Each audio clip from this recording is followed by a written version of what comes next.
Hello everyone, welcome to my YouTube channel. Last video से हम शुरुआत कर चुके हैं एनसीईआरटी क्लास 12th की 11th चैप्टर की। चैप्टर का नाम है 3 डायमेंशनल ज्योमेट्री। और लास्ट वीडियो में मैंने आपको बताया direction ratio, direction angle and direction cosines of line. आज हम जो पढ़ने वाले हैं वो है कॉन्सेप्ट आपके पास लाइन का। लाइन के हम इसमें पढ़ेंगे आपके पास इक्वेशंस, जो हमारे पास 12th का सिलेबस उसके हिसाब से पोस्ट पढ़ना है। Equation of line, angle between lines and the shortest distance between skew lines. तो जो इस वीडियो में हम कवर करेंगे वो है इक्वेशन ऑफ लाइन। उसका फर्स्ट फॉर्म है जिसमें इक्वेशन ऑफ लाइन हम निकालेंगे वेक्टर फॉर्म में और कार्टेशियन फॉर्म में। तो इक्वेशन ऑफ लाइन की हम बात करें तो हमने इससे पहले भी हमने इक्वेशन ऑफ लाइन पढ़ी है, पर जो हमने 11th क्लास में पढ़ा है या 10th क्लास में पढ़ा है वो आपके पास था 2 डायमेंशनल ज्योमेट्री में। 2D ज्योमेट्री में इक्वेशन ऑफ लाइन्स हमने पढ़े हैं इससे पहले, चाहे वो आपके पास इंटरसेप्ट फॉर्म हो या आपके पास स्लोप इंटरसेप्ट फॉर्म पढ़ा आपने, इंटरसेप्ट फॉर्म, या आपके पास आपने 2 पॉइंट फॉर्म पढ़ा।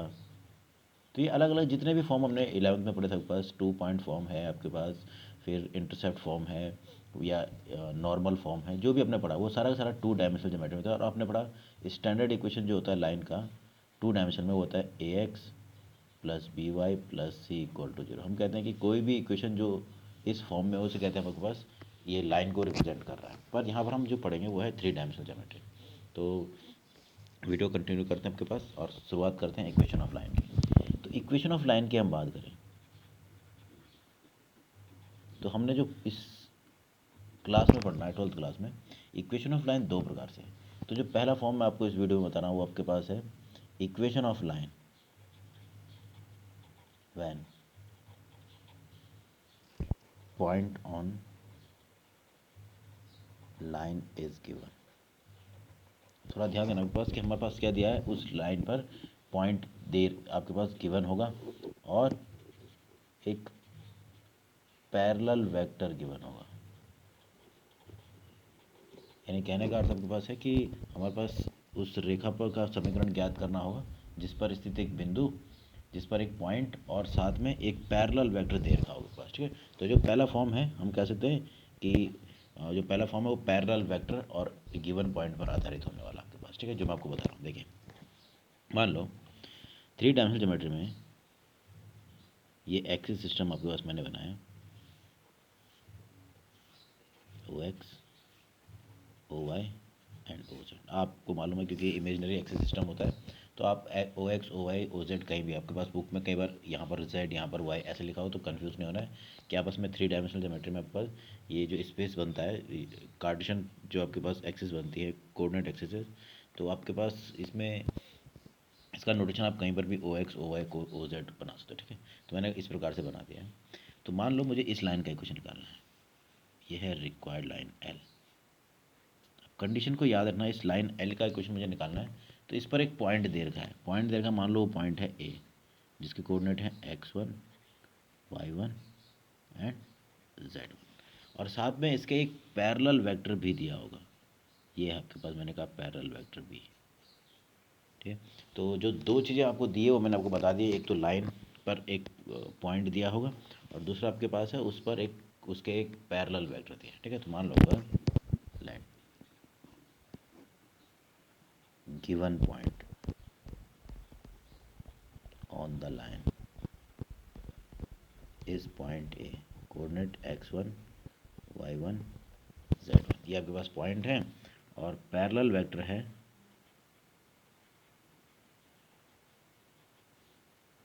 वेक्टर बी, और बी वेक्टर मैंने कहा ए आई प्लस बी जे प्लस सी के। ये आपके पास दो चीज़ें दी हुई थी, मैंने उन दोनों को लिख लिया आपके पास। ठीक है, अभी कुछ वेक्टर्स का जो कांस्टेंट है वो जो आपके पास कॉन्सेप्ट है वो आपको याद रखना है। जैसे इस पैरेलल वेक्टर की बात करें तो जो आई जे और के जो कोफिशेंट हैं वो इसके डायरेक्शन रेशियोज भी कहलाते हैं। मैं यहाँ पर आपके पास अलग से लेता हूँ, मैं कह सकता हूँ कि डायरेक्शन रेशियोज ऑफ बी क्या है, तो आप लिखोगे क्या है ए बी एंड, ये आपके पास डायरेक्शन रेशियोज उसके होगा। ठीक, तो मुझे इस लाइन का इक्वेशन निकालना है, तो उसके लिए आप थोड़ा ध्यान देना। आपके पास अगर पॉइंट ए दिया है तो उसका पोजीशन वेक्टर हो गया, मान लो पोजीशन वेक्टर आपको मालूम है जो आपके पास ओरिजिन से पॉइंट ए तक जो वेक्टर है ये, इसको मैंने रिप्रेजेंट कर लिया मान लो वेक्टर ए के द्वारा। ये आपके पास वेक्टर ए, तो वेक्टर ए इस प्रकार से डिनोटेशन, और मैं कहूँगा इसको वेक्टर ए को लिखिए तो वेक्टर ए हो जाएगा, क्योंकि कोऑर्डिनेट दिए हुए तो इसके आधार पर पॉइंट हो जाएगा, वेक्टर हो जाएगा x1 i plus y1 j plus z1 k। तो ये इस प्रकार से मैंने जो पॉइंट दिया हुआ उसका पोजीशन वेक्टर निकाल लिया आपके पास ओ है। अब मुझे अगर इक्वेशन निकालना है तो हमेशा जब भी आप इक्वेशन ऑफ लाइन या इक्वेशन ऑफ प्लेन निकालते हैं तो हम अपनी तरफ से एक पॉइंट कंसिडर करते हैं, पी पॉइंट। मैंने कहा ये है वो पॉइंट, पॉइंट पी, और इसके कोऑर्डिनेट हमेशा होते हैं एक्स वाई एंड जेड। तो ये आपके पास कोऑर्डिनेट हो गए पी पॉइंट के, मान लो आपके पास F P X Y Z P any point on the required line. Required line है जिस लाइन का इक्वेशन मुझे निकालना उस पर मैंने कोई पॉइंट ले लिया पी पॉइंट, ठीक। तो इस प्रकार से है कि इसका जो पोजीशन वेक्टर है ओ पी वो रिप्रेजेंट कर रहे हैं हम आर के द्वारा, मतलब ये आपके पास इसका जो पोजीशन वेक्टर है इसको आर के द्वारा निरूपित। अगर आपको याद हो तो जब आपने पढ़ा होगा टाइप्स ऑफ वेक्टर्स, उसमें सबसे पहला वेक्टर आता है एनसीईआरटी बुक में पोजीशन वेक्टर, और यही आपके पास है पोजीशन वेक्टर। किसी पॉइंट के लिए अगर कोई पॉइंट है पी तो उसका पोजीशन वेक्टर जो ओरिजिन से उस पॉइंट पी तक गिवन पॉइंट तक बनाओ तो क्या लेता बस इस हिसाब से इसका पोजीशन वेक्टर हो जाएगा एक्स आई प्लस वाई जे प्लस जेड के। तो देखिए आपके पास कहने का अर्थ है दो चीज़ें तो आपको दी हुई थी, एक था उस रेखा पर स्थित बिंदु और एक उसके समांतर सदिश, जो कि गिवन में मैंने लिख दिया आपके पास।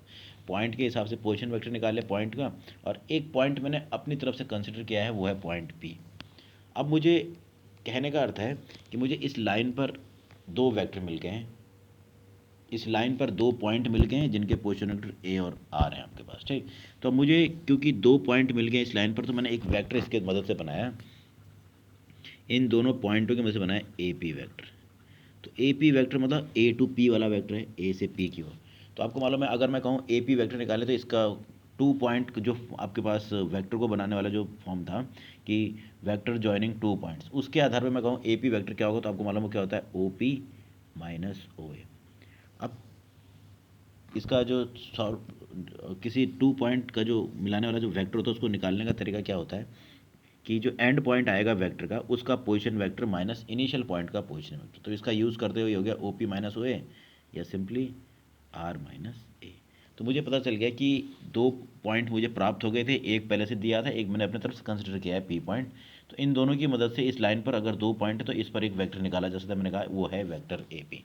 तो ए पी वैक्टर कैसे निकालेंगे आपको मालूम है, दो पॉइंट को मिलाने वाले वेक्टर को कैसे निकालते हैं। अगर कहा ए पी वैक्टर तो जो एंड पॉइंट होगा उसका position vector minus initial point का पोजीशन वेक्टर। तो इस प्रकार से मुझे वेक्टर मिल गया आर माइनस ए।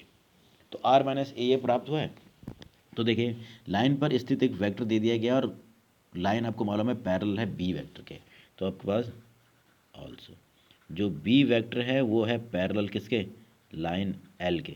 अगर वो लाइन एल के पैरेलल होगा तो सीधा सीधा अर्थ है कि उस पर आने वाले वेक्टर के भी पैरेलल होगा, यानी आर जो ये पैरेलल वेक्टर था वो किसके पैरेलल भी होगा, ए पी वेक्टर के भी पैरेलल। अब क्योंकि मुझे मालूम है कि ये दोनों के दोनों पैरेलल हैं या कोलिनियर भी आपके पास है, तो उसका जो प्रॉपर्टी है उसके अनुसार देखो by property of parallel, parallel के साथ वो कोलिनियर वेक्टर की केस भी है।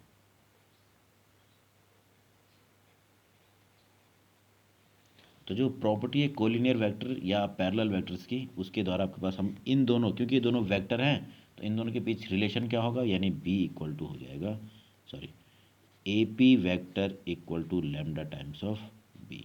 और आपको मालूम है ए पी वैक्टर क्या था, R minus A equal to lambda times of B. तो यहाँ से मुझे इक्वेशन मिलता है vector R equal to vector A plus lambda times of B. तो ये आपके पास कहलाता है इक्वेशन ऑफ लाइन।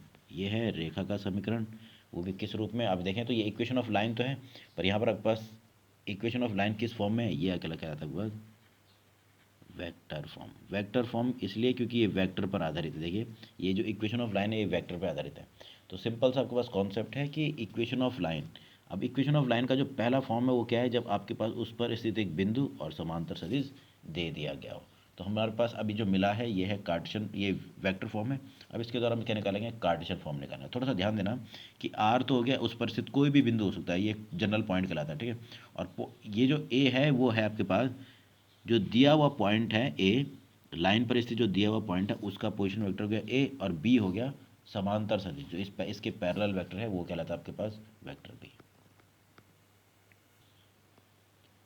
तो हमने पढ़ा equation of line vector form में ये होता है R equal to A plus lambda. अब यहाँ पर याद रखना है कि ए क्या है, where a is position vector of given point. जो दिया हुआ पॉइंट होगा जिसको हमने पॉइंट ए कहा था उसका पोजीशन वेक्टर, ठीक है। और बी क्या है, and b is given parallel vector. ये आपके पास कहलाता है दिया हुआ समांतर सदिश, ठीक है। तो ये दो चीज़ें आपके पास दी हैं। तो ये है वेक्टर फॉर्म। अब याद रखना है कि जो भी वेक्टर इक्वेशन इस फॉर्म में दी हो, r equal to A plus lambda b, तो ये हमेशा क्या रिप्रेजेंट करेगा, एक लाइन को डिनोट करता है। और इस लाइन को आपके पास इसमें ए और बी क्या है वो आपको पता होना चाहिए, ठीक। एक आपके पास होता है कार्टेशियन फॉर्म।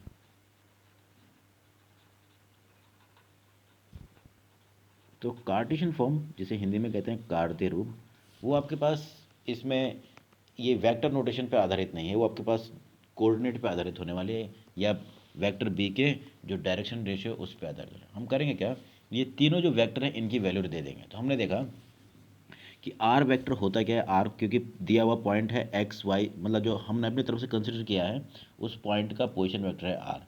पी पॉइंट जिसको हमने कहा था, तो पी पॉइंट का पोजीशन वेक्टर आपको मालूम है क्या था, ये था एक्स आई प्लस वाई जे प्लस जेड के, ये आपके पास था। और इसी प्रकार से ए अगर दिया हुआ पॉइंट था जिसके कोऑर्डिनेट थे एक्स वन आई, भाई सॉरी आपके पास कोऑर्डिनेट थे x one y one z one, तो उसके पोजीशन वेक्टर भी हमने निकाल के लिखा था, हमने लिखा था x one i plus Y one j plus z one k plus lambda times of b था a I plus b J plus c k. अगर आपको वेक्टर फॉर्म मिला है तो आपको कार्टेशियन फॉर्म कैसे निकालना है वो मैं आपको बता रहा था कि कार्टेशियन फॉर्म में होता क्या है कि वो वेक्टर नोटेशन का यूज़ नहीं होगा, वहाँ पर आपके पास जो डायरेक्शन रेशियो होंगे वेक्टर बी के, और जो इस पॉइंट के दिए हुए पॉइंट ए के जो कोऑर्डिनेट होंगे, और जो हमने अपनी तरफ से इमेजरी पॉइंट माना है उसके जो कोऑर्डिनेट होंगे उनकी मदद से हमको क्या मिलता है, कार्टेशियन फॉर्म मिलता है। देखिए इस प्रकार से हमें करना क्या है, इन दोनों वेक्टरों को जोड़ देना है। तो अगर आप देखें तो आपको क्या प्राप्त होगा, एक्स वन एक्स आई प्लस वाई जे प्लस जेड के, तो ऐसे रहेगा। यहाँ पर है पहले इसको लैम्डा से गुणा करेंगे और इसके साथ जोड़ेंगे तो देखो कुछ ऐसा मिलेगा। ये लैम्डा से गुणा होगा तो lambda A I plus lambda B J plus lambda C K, इससे जुड़ेगा तो ये हो जाएगा X one plus lambda A I plus Y one plus lambda B J, ऐसे Z one plus lambda C K. तो ये आप देखें इधर भी एक वेक्टर प्राप्त हो रहा है, इधर भी वेक्टर हो रहा है, दोनों इक्वल हैं। आपको मालूम है उसकी जो प्रॉपर्टी थी इक्वल वेक्टर्स की, बाय प्रॉपर्टी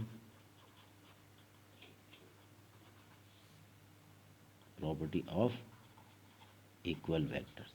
आपने डेफिनेशन में तो पढ़ा आपके पास कि दो वेक्टर्स इक्वल होते हैं अगर उनकी डायरेक्शन और मैग्नीट्यूड इक्वल हो, और अनिवार्य रूप से आपके पास अगर उनकी डायरेक्शन और मैग्नीट्यूड इक्वल होना चाहिए तो आई जे और के के जो कोफिशेंट्स हैं तो उनको भी क्या होना चाहिए, इक्वल होना चाहिए। तो आपके पास देखिए अगर ये वेक्टर इक्वल है तो इनके जो आई जे और के कोफिशिएंट है वो आपके पास इक्वल होना चाहिए। आपके पास तो इस दोनों अगर वेक्टर्स की आपस में तुलना करें तो एक्स बराबर मिल जाएगा। देखो आई का कोफिशिएंट यहाँ पर एक्स, तो यहाँ पर कितना है x one plus lambda a, ऐसे ही वाई इक्वल टू हो जाएगा y one plus lambda b, और जेड इक्वल टू हो जाएगा z one plus lambda c. तो ये मुझे प्राप्त हो रहा है। और अगर आप इसको गौर से देखें तो यहाँ पर एक्स वाई और जेड की वैल्यू मिली है, और ये कुछ और नहीं क्या कहलाते हैं, पॉइंट पी के कोऑर्डिनेट भी कहलाते हैं। यानी जो हमने अपनी तरफ से कंसिडर किया था point P, any point on a line, वो पी उसके निर्देशांक मिले, यानी ये कहलाएंगे आपके पास any point on the line. ये आपके पास है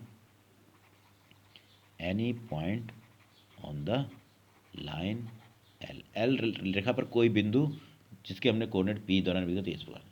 अब इसकी मदद से हम क्या निकालते हैं, कार्टेशियन फॉर्म निकालते हैं इक्वेशन ऑफ लाइन का। हमें करना क्या है, तीनों में ही एक चीज़ कॉमन है वो है लैम्डा।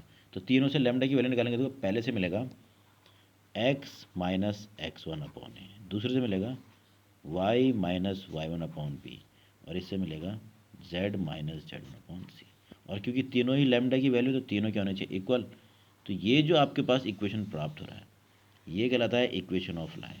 अब थोड़ा सा ध्यान देना है, ये आपके पास जो मिल रहा है ये कहलाएगा equation of line in Cartesian form, यानी कार्तीय रूप में रेखा का समीकरण। अब ये ध्यान रखना है, अगर इस रूप में है तो ये भी एक लाइन को ही निरूपित कर रहा है, पर ये सदिश रूप में, और ये किस रूप में, कार्तीय रूप में। ठीक, तो ये होगा आपके पास इक्वेशन ऑफ लाइन। इसी इसमें दो तीन चीज़ें ध्यान देना आपके पास, यहाँ पर x1 y1 z1 जो है ये आपके पास कहलाते हैं are coordinate of given point. ये तो गिवन पॉइंट के आपके पास कोऑर्डिनेट हो गए, जो पॉइंट ए था उसके दिए हुए निर्देशांक। और a b and c are, ये जो है ये है direction ratios of parallel vector. जो समांतर सदिश है उसके डायरेक्शन रेशियो हैं, और साथ साथ में अब ये लाइन के भी डायरेक्शन रेशियो कहलाएंगे।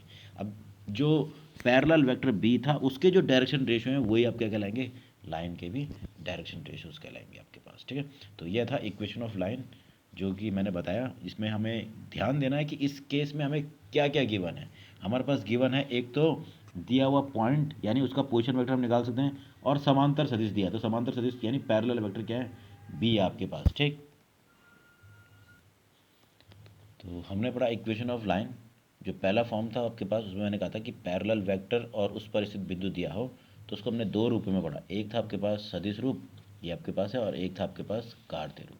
अब आपको पता चल रहा है कि उसको सदिश रूप क्यों कह रहे हैं, क्योंकि उसमें सदिशों का प्रयोग किया गया है निरूपण के लिए। नोटेशन किसके के द्वारा है, वेक्टर के द्वारा। जबकि कार्टेशियन फॉर्म में क्या है, direction ratios a b c, और जो दिया हुआ पॉइंट है x1 y1 z1 उसके कोऑर्डिनेट का यूज़ किया है। अब इस पर हम थोड़ा सा क्या देखेंगे, एग्जाम्पल देखेंगे आपके पास। ठीक, उस पर आधारित आपके पास एग्जाम्पल देखें तो आपके पास क्वेश्चन आपके पास है, देखिए फाइंड इक्वेशन ऑफ लाइन। हमें इक्वेशन ऑफ लाइन निकालनी है पैरेलल टू वेक्टर, इस वेक्टर के पैरेलल हो और पासेस थ्रू और इस पॉइंट से गुजरने वाले, मतलब आपको ऐसी लाइन का इक्वेशन निकालना है जो इस सदिश के, तो ये जो आपके पास दिया हुआ वेक्टर है इसके पैरेलल होना चाहिए और इस पॉइंट से जो गुजरना है। यानी कहने का अर्थ है इस वो क्या है, ये जो पॉइंट है वो उस पर स्थित है। तो देखिए किस प्रकार से निकालेंगे। तो सबसे पहले देखिए गिवन पॉइंट है, मैंने कहा पॉइंट ए 2 -3 5, और साथ में पैरेलल वेक्टर, पैरेलल वेक्टर मैंने कहा बी वेक्टर, उसको हम हमेशा रिप्रेजेंट करते हैं इस प्रकार से i + 2j + 3k। तो अगर आपको कहते हैं वेक्टर फॉर्म निकाले तो वेक्टर फॉर्म ये है और कार्टेशियन फॉर्म ये है, बस हम दोनों ही निकालेंगे। देखिए तो वेक्टर फॉर्म के लिए मुझे ए और बी चाहिए, तो बी तो मुझे निकल गया है, तो मुझे पहले निकालना पड़ेगा ए वेक्टर। तो फॉर पॉइंट ए 2 -3 एंड 5, इसके लिए पॉइंट ए के लिए इसका पोजीशन वेक्टर हम निकालेंगे ओ ए, ये सिंपली ए वेक्टर के द्वारा निरूपित किया जाएगा। ठीक है, इसको इसका पोजीशन वेक्टर डिनोट करते हैं ओ ए के से, या सिंपली ए वेक्टर के द्वारा, यही वेक्टर यहाँ पर काम आने वाला है। तो वेक्टर ए होगा क्या, इसका पोजीशन वेक्टर कैसे निकालते हैं, सिंपली कोऑर्डिनेट दिए तो इसके हिसाब से हो जाएगा, एक्स कोऑर्डिनेट के हिसाब से 2y, वाई के हिसाब से 3j + 5k। तो एक तो आपके पास वेक्टर पैरेलल वेक्टर दिया ही था और मैंने दिए हुए बिंदु के हिसाब से उसका पोजीशन वेक्टर निकाल लिया। ठीक, तो ये ए वेक्टर हो गया। तो इक्वेशन ऑफ लाइन या इक्वेशन ऑफ रिक्वायर्ड लाइन जिसको हमें ज्ञात करना है वो आपको बताया गया है, वो है वेक्टर फॉर्म में।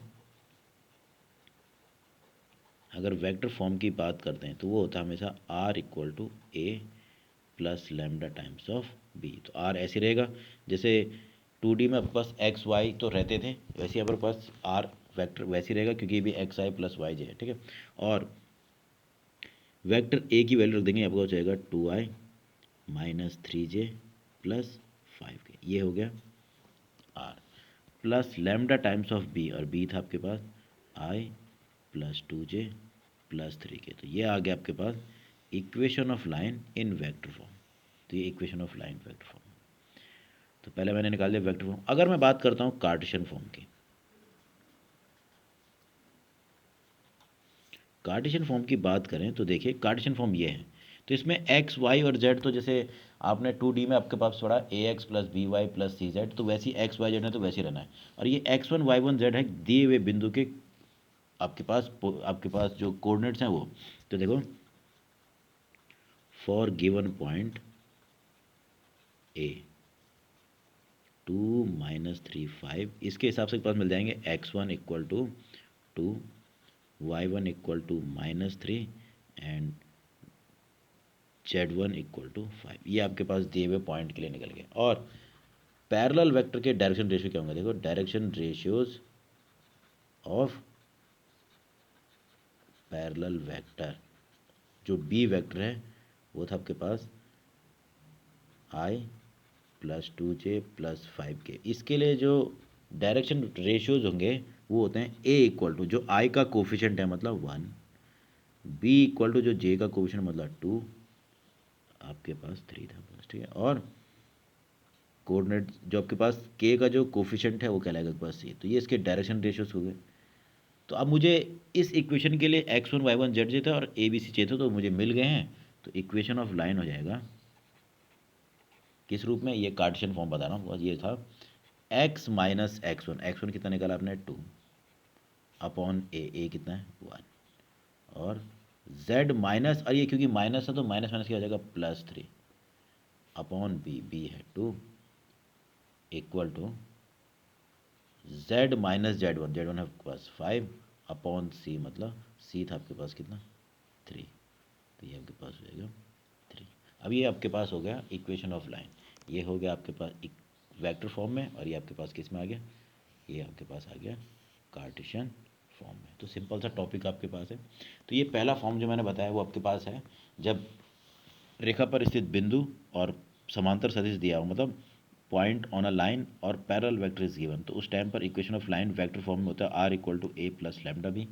यहाँ पर a हो गया जो पॉइंट हमको गिवन है उसका पोजीशन वेक्टर, और b हो गया जो पैरेलल वेक्टर।